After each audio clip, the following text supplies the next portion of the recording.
উন্নয়নের বিরোধী আমরা নই। পদ্মা সেতু একটা না দুইটা দরকার। একটা মামা পয়েন্ট দিয়ে আর একটা আরিসা পয়েন্ট দিয়ে দুইটা করেন, আপত্তি নাই। উড়াল সেতু সারা ঢাকার গল্লিতে চিপা গল্লিতেও দিয়ে দেন, ওটা আমাদের দরকার। 22 তারা না 42 তারা বিল্ডিং বানান। আবদার হলো শুধু 42 তারা বিল্ডিং বানায় উপরের দিকে উঠার রাস্তা বানায়েন, আর সঙ্গে সঙ্গে আবার ওখান থেকে নামার রাস্তাও রাখেন। আজ কথা বলতে হয়, একটা দেশ হিসাবে, জাতি হিসাবে যারা বিগত 47 বছর বাংলাদেশকে নেতৃত্ব দিয়েছে, তারা একটি জাতিকে নেতৃত্ব দেওয়ার কোন যোগ্যতা রাখে না। কেন?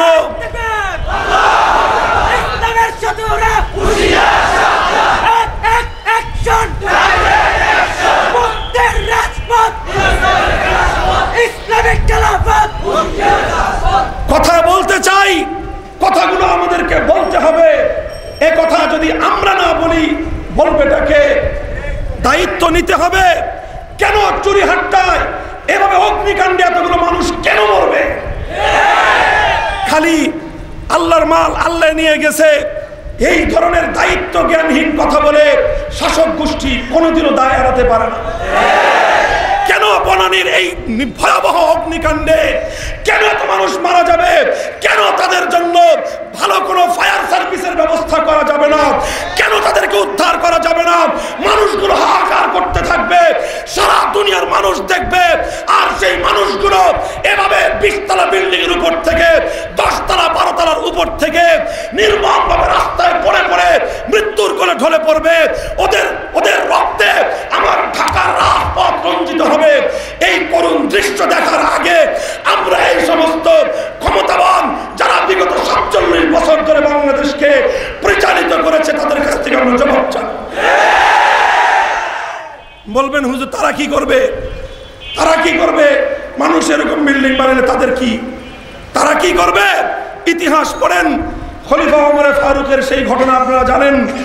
ওমরে ফারুক রাদিয়াল্লাহু তাআলা আনহু বলেছিলেন, ইতিহাসের পাতায় তার বক্তব্য সোনার অক্ষরে কোট করা আছে, লাউ আন্না বাগলাতান আসরাত আলা শাত্তিল ফুরাত লাখিফতু আন ইয়াসআলানি আল্লাহু আনহা লিমা লাম উসাউবিলাহা আত-তরিক। আপনারা তো শুধু শুনেছেন একটি উট যদি ফোরাতের তীরে না খেয়ে মরে, তাই না? সুদূর ফোরাতের তীরে যদি একটি উট না খেয়ে মারা যায়, খলিফা ওমর শুধু এতটুকু বলেননি। আমি যে বক্তব্য কোট করছি ইতিহাসের রেফারেন্স থেকে, খলিফা ওমর বলেছিলেন, লাউ আন্না বাগলাতান আসরাত আলা শাত্তিল ফুরাত, যদি একটি গাধা, উটের চেয়ে অনেক নিম্নমানের প্রাণী, একটি গাধা যদি ফোরাতের তীরের রাস্তা দিয়ে হাঁটবার সময়, আরে না খেয়ে মরা তো বহুত পরের কাহিনী, না খেয়ে মরা তো অনেক পরের ইতিহাস। তিনি বলতেছেন একটা গাধা ফোরাতের তীরের রাস্তা দিয়ে হাঁটবার সময় যদি রাস্তা উঁচু নিচু হওয়ার কারণে হোঁচট খেয়ে পড়ে যায়, আমার ভয় হয় আমাকে আল্লাহর কাছে জবাব দিতে হবে, লিমা লাম উসাউবিলাহা আত-তরিক, আমি কেন গাধাটাকে চলবার জন্য রাস্তা সমান করে দিতে পারি না? This is responsibility. এটার নাম দায়িত্ব। আজ শুধু গাধার ঘোড়া নয়, আর শুধু কুকুর আর বিড়াল ছানা নয়, রাস্তাঘাটের এই সমস্ত দুরবস্থার কারণে হাজার হাজার মানুষ সড়ক অ্যাক্সিডেন্টে প্রতিদিন অন্যায়ভাবে, অত্যন্ত দুঃখজনকভাবে, শুধু দুর্ঘটনা নয় বরং অনেকগুলো ঘটনা অত্যন্ত নির্মমভাবে মানুষের হত্যার কাণ্ডের কারণ ঘটতেছে, শুধুমাত্র অব্যবস্থাপনার কারণে। শুধু অব্যবস্থাপনার কারণে রাস্তায় মিনি বাস চালাচ্ছে, টেম্পো চালাচ্ছে, বয়স এখনো পর্যন্ত মোজদারিত গতানোর প্রশ্নই আসে না, সাবালকও হয় না এখনো। ওর এখন স্কুলের প্রাইমারি স্কুলে থাকার কথা, প্রাইমারি স্কুলে থাকার কথা যেই ছেলেটার, ও ঢাকার শহরে বড় লেগুনা নিয়ে ধুমধুরাক্কা 80 কিলোমিটার বেগে রাস্তা চালায়, গাড়ি চালাইতেছে, আর এভাবে মানুষ মরতেছে। এই কি দায় দায়িত্ব? এটা জবাবদিহিতা, এটা জবাবদিহিতা।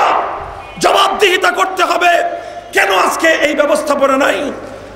অনেক দেশে পদ্মার মতো এত বড় সেতু হয় নাই, কিন্তু 20 তলা থেকে আগুনে আটকে পড়া মানুষের উদ্ধার করবার ব্যবস্থাপনা সেখানে আছে। আমরা বলতে চাই, আপনারা অনেকে মনে করতে পারেন যে হুজুর ইসলামের কথা বলবেন, এগুলো বলেন কেন? নামাজের কথা বলবেন, রোজার কথা বলবেন, সুপ্রায় যাইতেছে সামনে ওটার কথা বলবেন, হালুয়ার কথা কইবেন, তারপর রুটির কথা কইবেন, এগুলো কইবেন। আপনারা কি রাস্তাঘাট হামতাম নেই, এগুলো বলেন কেন? আছে না নাই? মনে রাখবেন, ইসলাম শুধুমাত্র হালুয়া রুটির গল্প শুনে আসে নাই। মনে রাখবেন, ইসলাম শুধুমাত্র সুপ্রায় তার সবে কদর নিয়ে আসে নাই। ইসলাম মানুষের, প্রতিটি মানুষের জানমালের নিরাপত্তার দায়িত্ব নিয়ে পৃথিবীতে ইসলাম আগমন করেছে। এবং ইসলামী নেতৃত্বের কনসেপ্ট হলো খেলাফতের কনসেপ্ট। কথা ঠিক? কাজেই আর কিছু না পারেন, অন্তত আজকে এরদোগান যে মডেল, এরদোগান আজকে তুরস্কে যে উন্নয়নের মডেল রেখেছেন, একদিক থেকে ইমানের তারাক্কি, একদিক থেকে মানুষের আমলের তারাক্কি। গোটা তুরস্কের মসজিদগুলো আবাদ হয়ে গেছে শুধু মোল্লার হুজুর দিয়ে নয়। তুরস্কের মসজিদগুলো আবাদ হয়েছে শুধু মোল্লার হুজুর দিয়ে নয়। যারা তুরস্ক ভ্রমণ করেছেন, আমাদের এই পাক ভারত উপমহাদেশের নির্ভরযোগ্য আলেমরা, তারা সেই দেশের কাহিনী লিখেছেন। এবং তুরস্কের মানুষের কাছ থেকে প্রত্যক্ষ জবানবন্দিতে আমরা যেটা শুনেছি, তুরস্কে শুধুমাত্র মোল্লা হুজুরের উৎপাদন বেড়ে গেছে তা নয়, সেখানে আজকে ওয়ার্ল্ড বিশ্বমানের মেডিকেল সায়েন্স, ইঞ্জিনিয়ারিং এবং আদার্স অন্যান্য সমস্ত সেক্টরের শিক্ষার ক্ষেত্রে তুরস্ক আজকে বিশ্বমানের বিশ্ববিদ্যালয়গুলো পরিচালনা করছে। এবং এটাও আরেকটা নলেজ তোমাদেরকে দিয়ে রাখি, ইয়াং জেনারেশন যারা স্কলারশিপ নিয়ে বিভিন্ন দেশে যেতে চাও, নিউজিল্যান্ড, আমেরিকা, কানাডা, অস্ট্রেলিয়া, ইংল্যান্ডে যেতে চাও, আমি তোমাদেরকে সাজেস্ট করব, ভুলে যাও পশ্চিমা দেশগুলোর কথা। যদি তোমার স্কলারশিপ লাগে, তুমি তুরস্কে যাও, সেখান থেকে বেটার শিক্ষা তুমি পাবে ইনশাআল্লাহ, সেখান থেকে ভালো পরিবেশ তুমি পাবে। আর উন্নত সেই সমস্ত মেডিকেল, ইঞ্জিনিয়ারিং এবং বিভিন্ন বিশ্ববিদ্যালয়ের স্টুডেন্ট যারা তাদের হলগুলোতে তারা থাকে, পড়াশোনা করে। আর প্রতিদিন সন্ধ্যা হলে প্রত্যেকটা ইউনিভার্সিটির হলগুলোতে সমস্ত ছাত্ররা আল্লাহর কোরআন নিয়ে তাফসীরের মধ্যে বসে যায়। সারাদিন মেডিকেল সায়েন্স পড়ছে, ইঞ্জিনিয়ারিং পড়ছে, বিভিন্ন কেমিস্ট্রি পড়ছে, ওরা ফিজিক্স পড়ছে। সব পড়াশোনা করার পর সন্ধ্যা হলে প্রত্যেকটা মুসলমান কোরআন নিয়ে বসতেছে, আল্লাহর কোরআনের সঙ্গে ওরা সম্পর্ক কায়েম করে ফেলেছে। আমরা বলি নাই ঢাকা বিশ্ববিদ্যালয়কে মাদ্রাসা বানায় ফেলো, আমরা এটা বলি না জগন্নাথ বিশ্ববিদ্যালয়কে মাদ্রাসা বানায় ফেলো। বিশ্ববিদ্যালয় আছে, বিশ্ববিদ্যালয় থাকুক, কিন্তু খালি এতটুকু করো যেন আমাদের বিশ্ববিদ্যালয়ের হলের ট্রাঙ্কের মধ্যে কোনো বাচ্চা না পাওয়া যায়। এটুকু কি চাইতে পারি না? আমাদের জাহাঙ্গীরনগর বিশ্ববিদ্যালয়ে যেন আর কোনো মানিক ধর্ষণের সেঞ্চুরি না করতে পারে। আমাদের ইডেন আর বদরুন্নেসার মেয়েদেরকে ধরে ধরে নিয়ে যেন রাজনৈতিক নেতাদের বিছনা গরম করার জন্য না পাঠানো হয়। এটুক দাবি করা কি খুব অন্যায় হয়ে যাবে আমাদের? আমরা ওই দাবিটুকু করতে চাই। হলে হলে প্রত্যেকটা মুসলমানদের ইউনিভার্সিটিগুলোর ছাত্রদের মধ্যে, সমস্ত বিশ্ববিদ্যালয় লেভেলের সমস্ত ছাত্রদের মধ্যে আধুনিক জ্ঞান বিজ্ঞানের চর্চার পাশাপাশি আল্লাহর কোরআনের জ্ঞানের চর্চা বৃদ্ধি করো।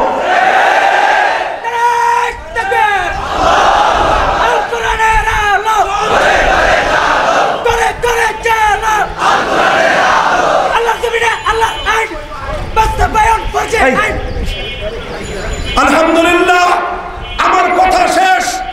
আখেরি কথাটা যেটা তোমাদের কাছে বলতে চাই, আমি বলার শুরু করেছিলাম আলহামদুলিল্লাহ, আলাইসাস সুবহু বিকরিব, আলাইসাস সুবহু বিকরিব।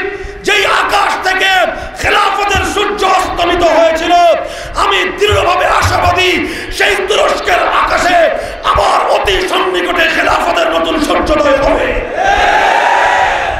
আজ তার পূর্বাভাস দেখা যাচ্ছে। এরদোগান ডাক দিয়েছেন নিউজিল্যান্ডের এই দুর্ঘটনার পর ক্রাইস্ট চার্চের আন্নুর মসজিদে যখন জঙ্গিবাদী ক্রুসেডার খ্রিস্টান জঙ্গিবাদীর বুলেটের আঘাতে অর্ধশত মুসলমানের রক্তে আল্লাহর ঘর যখন রঞ্জিত হয়ে গেল, জাতিসংঘ নীরব বোবা দর্শক। এটা একটা ছোট জগন্নাথ, সারা দুনিয়ায় মুসলমান মরে আর জাতিসংঘের মুখের মধ্যে পায়খানার কুলুপ, কোনো সাউন্ড নাই, কোনো আওয়াজ নাই। ভাবসাপ এরকম জাতিসংঘের বানানোই হয়েছে ঘুমানোর জন্য। এই জাতিসংঘ দিয়ে মুসলমানদের কোনো কাজ হবে না। আজ এরদোগান যেই ডাক দিয়েছেন, আমরা বাংলার 16 কোটি মুসলমানের পক্ষ থেকে সেই ডাকের সঙ্গে সংহতি প্রকাশ করতে চাই এবং আমরা আমাদের রাষ্ট্র, আমাদের শাসক গোষ্ঠীকে সে কথা দাবি জানাতে চাই। এরদোগান বলেছেন, ওআইসির বৈঠক ডেকেছেন, 57টি মুসলিম দেশকে আহ্বান করেছেন যে আয় আমরা 57টা ভাই একসঙ্গে হাতে হাত রাখি। আমরা বলতে চাই 57টা মুসলিম দেশের নেতৃবৃন্দ তোমরা হাতে হাত রাখো। এরদোগানের ঘোষণা যে আমরা 57টা মুসলিম দেশ মিলে একটা সম্মিলিত মুসলিম বাহিনী গঠন করি। সেই মুসলিম বাহিনী মুসলমানদের প্রথম কেবলা মসজিদ আকসার জেরুজালেম নগরীকে নিরাপত্তা দেওয়ার জন্য নিয়োগ করা হবে। যদি আজ এরদোগানের এই আহ্বান উম্মতে মুসলিমা শোনে, যদি 57টি মুসলিম দেশ সাড়া দেয়, আর আসলেই যদি 57টি মুসলিম দেশ মিলে একটা সম্মিলিত বাহিনী গঠন করে যদি জেরুজালেমে নিয়োগ দেওয়া যায়, ওদেরকে যদি নিয়োজিত করা যায়, তাহলে ইসরায়েলের স্বপ্ন সব ধুলোয় মিশে যাবে ইনশাআল্লাহ। ওরা যে স্বপ্ন দেখছে জেরুজালেম ইসরায়েলের রাজধানী হবে, 57টি মুসলিম দেশ সম্মিলিত বাহিনী গঠন করে জেরুজালেমে নিয়োগ করতে পারলে জেরুজালেম ইসরায়েলের রাজধানী নয়, জেরুজালেম ইসরায়েলের কবরস্থান হবে ইনশাআল্লাহ।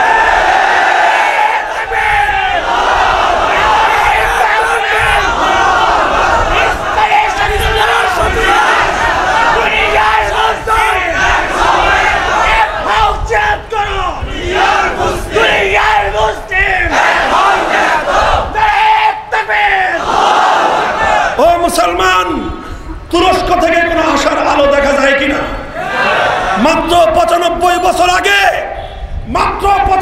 বছর আগে যে দেশ থেকে কোরআন নিষিদ্ধ হয়েছিল, যেই দেশের মসজিদের মিনারগুলো থেকে আজান বন্ধ হয়ে গিয়েছিল, যেই দেশের হাজার হাজার মসজিদগুলো ঘোড়ার গাদার আস্তাবল বলেছিল, আজ সেই দেশ সারা দুনিয়ার মুসলমানদেরকে ঐক্যবদ্ধ করার আহ্বান জানায়। আমি এখান থেকে স্পষ্ট নতুন যুগের মুসলমানদের জাগরণের স্বপ্ন দেখছি। শুধু এক তুরস্ক নয়, তাকিয়ে দেখো আফগানিস্তানের দিকে। আজ সেখান থেকে আমেরিকা পালাবার পথ খুঁজতেছে। আমেরিকা কেমনে পালাবে সেই রাস্তা খুঁজতেছে। যে কোনো একটা বাহানায় আমেরিকা আফগানিস্তান ছেড়ে পালিয়ে যাচ্ছে। আফগানিস্তানে আবার ইমারতে ইসলামিয়ার পতাকা উড়বে ইনশাআল্লাহ। একদিকে তুরস্কে আবার সালতানাত ওসমানিয়া ফিরে আসবে, অপরদিকে আফগানিস্তানে ইমারতে ইসলামিয়ার পতাকা উড়বে, আরেকদিকে মিশরের ইখওয়ানুল মুসলিমিন ওরা রক্তের সাগর পাড়ি দিয়ে নীল দরিয়াকে লাল দরিয়া বানিয়ে আবার ইখওয়ানুল মুসলিমিন জেগে উঠবে ইনশাআল্লাহ। আবার মুসলিম সালভেশন ফ্রন্ট আলজেরিয়ায়, ওদেরকে দমিয়ে দেওয়া যাবে না, ওদেরকে নিঃশেষ করে দেওয়া যাবে না। মুসলিম সালভেশন ফ্রন্ট আবার আলজেরিয়ায় ফিরে আসবে ইনশাআল্লাহ। ও মুসলমান, তুরস্ক জেগে উঠছে, আফগানিস্তান জেগে উঠছে, মিশর জেগে উঠছে, আলজেরিয়া জেগে উঠছে। শাহজালালের বাংলাদেশ ঘুমিয়ে থাকবে, আমরা ঘুমিয়েই থাকবো। আর আমরা হাত পা ছেড়ে দিয়ে বসে থাকবো যে আমাদের দেশে ইসলাম আসবে না। সাহস করো, হিম্মত করো মিয়া। কথা ঠিক না বেঠিক? হিম্মতের সূচনা হবে। তাকিয়ে দেখো, আজকে পাকিস্তানে একজন মৌলানা মৌলানা ফজলুর রহমান, একজন দেওবন্দি আলেম, তার নেতৃত্বে আজকে নামুসে রিসালাতের হেফাজতের জন্য, খতমে নবুয়তের সম্মান রক্ষা করার জন্য, আমার নবীর ইজ্জতের হেফাজতের জন্য মিলিয়ন মার্চ করে 10 লক্ষ মানুষ নিয়ে দেশের এক প্রান্ত থেকে আরেক প্রান্ত পর্যন্ত গোটা দেশটাকে থরথর করে কাঁপায় দিচ্ছে। আজকে সেখানে মাওলানা ফজলুর রহমানকে মাইনাস করে কোনো সিদ্ধান্ত গ্রহণ করা যায় না, তাদেরকে মাইনাস করে দেশ চালানো যায় না। কাজেই ওই দেশে ইসলামপন্থীরা তারা জেগে উঠছে। ও দুনিয়ার মুসলমান, বাংলাদেশের মুসলমান, এভাবেই পৃথিবীর প্রান্তে প্রান্তে, পৃথিবীর বিভিন্ন জনপদগুলোতে মুসলমানদের জাগরণ ঘটছে। এই সময় আজ শাহজালালের বাংলায় আমরাও জেগে উঠতে চাই।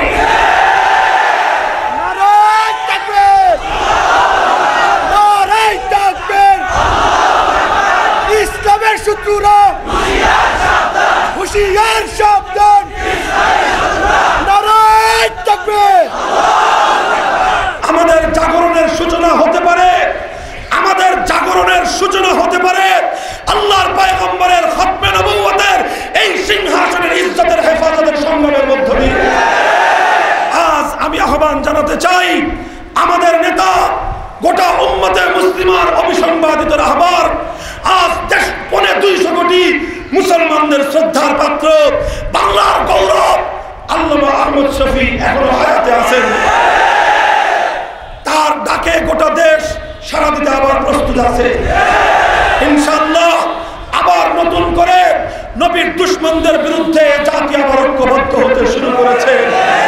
পঞ্চগড়ে কাদিয়ানীরা আমাদের মুসলমান ভাইদের ঈমান হরণ করবার জন্য ওরা ইস্তেমার নাম দিয়ে ভণ্ডামির যে আখড়া তৈরি করবার চেষ্টা করেছিল, আল্লামা আহমদ শফী বলেছিলেন যদি ওই আখড়া উৎখাত না করা হয় তিনি হাটহাজারী থেকে তিনি পঞ্চগড়ের দিকে লং মার্চ করবেন। আহমদ শফীর লং মার্চ করা লাগে নাই, পঞ্চগড়ের স্থানীয় ওলামায়ে কেরাম তাওহীদি জনতাকে নিয়ে বাদ ভাঙ্গা জোয়ারের মতো ছুটেছিলেন কাদিয়ানীদের ইজতেমা বানচাল করবার জন্য। আল্লাহর পয়গম্বরের এক আশেক উম্মতের বুকের শাহাদাতের রক্তের বিনিময়ে কাদিয়ানীদের আখড়া বানচাল হয়ে গেছে।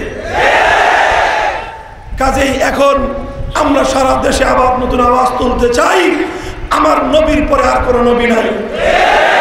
কাদিয়ানীদের অমুসলিম ঘোষণা, কথা ঠিক না বেঠিক? আওয়াজ একটাই, এটাই হবে আমার মুসলমানদের জাগরণের নতুন হাতিয়ার।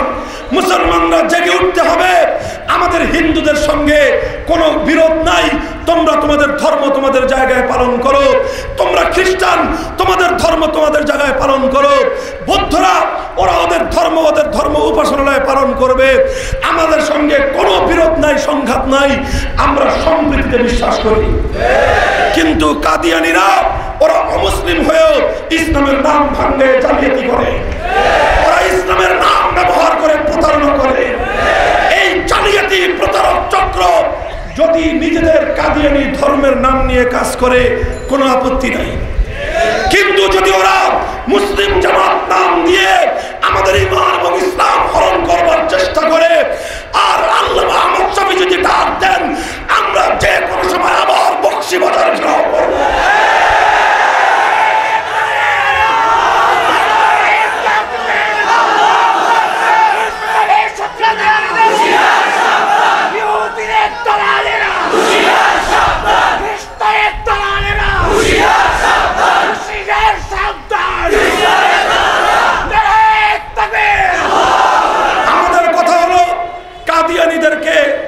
ওদেরকে রিলিজিয়ান আইডেন্টিটি দিয়ে দিন, ধর্ম পরিচয় দিয়ে দিন, ওরা কাদিয়ানী ধর্ম মতাবলম্বী, সংখ্যালঘু হিসেবে ওদের যত অধিকার আছে সব অধিকার ওরা পাবে, কিন্তু প্রতারক চক্র হয়ে কোনোদিন সংখ্যালঘুর মর্যাদা পেতে পারে না। কথা ঠিক না বেঠিক? কিন্তু কথা হলো গণতন্ত্রের যুগ, এই যুগে এমনি সাধারণ কথা কোনো সময় শাসক মহলের কান দিয়ে ঢুকে না। যদি শাসক মহলের কান দিয়ে ঢুকাইতে হয় তাহলে 10 লক্ষ মানুষ আবার আল্লামা আহমদ শফীর ডাকে শাহাদাতের জন্য মাথায় প্রয়োজনে কাফনের কাপড় বেঁধে শাপলা চত্বরে যেতে হবে।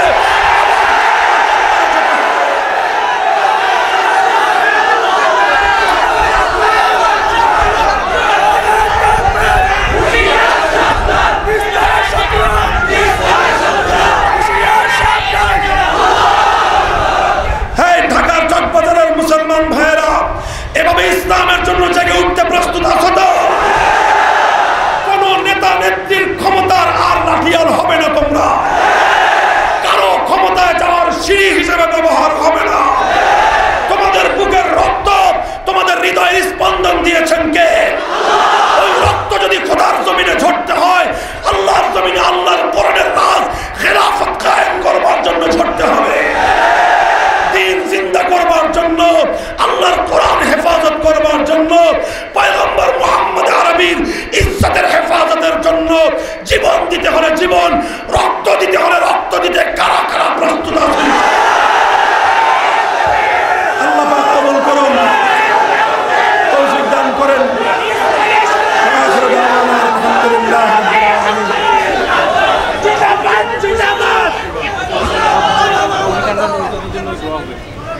সকলে বসেন। আমাদের এই চুরিহাট্টার অগ্নিকাণ্ডে বিভৎস এই বনানীতে অগ্নিকাণ্ডে ক্ষতিগ্রস্ত হতাহতের শিকার সকলের জন্য আমরা দোয়া করবো এখনই। সকলে বসেন।